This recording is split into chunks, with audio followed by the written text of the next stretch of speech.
Écoutons-le. Nous évoluons dans un monde de grande puissance avec une vraie tentation de se partager le monde. Et je crois que ce qui s'est passé durant les derniers mois ou parfois les derniers jours n'a rien enlevé à ce constat. Et donc c'est le grand risque de l'ordre international dans lequel nous vivons.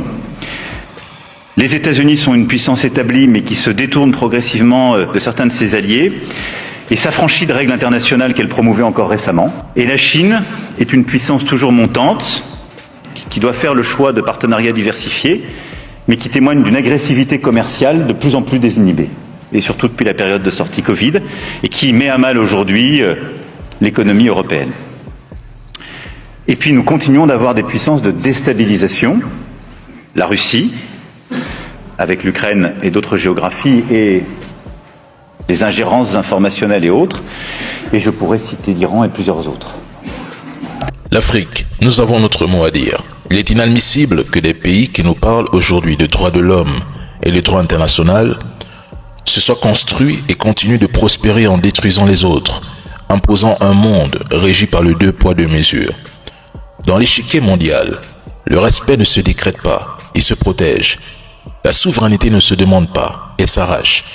Et sans capacité de défense crédible, aucun État n'est réellement souverain.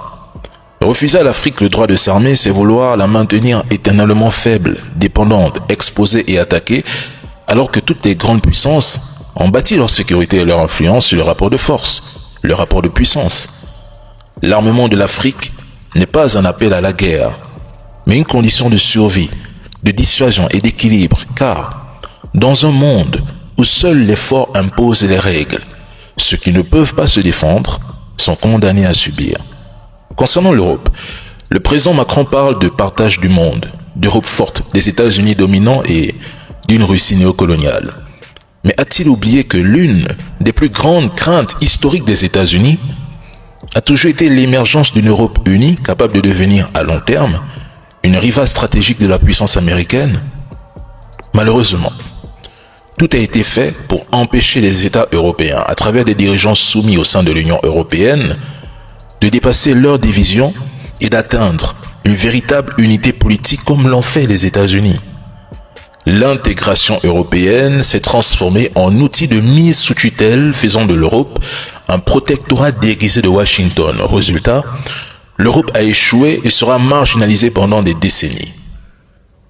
L'ancien commandant de l'armée américaine en Europe, le général Ben Hodges, déclarait que Washington considère l'Europe comme insignifiante.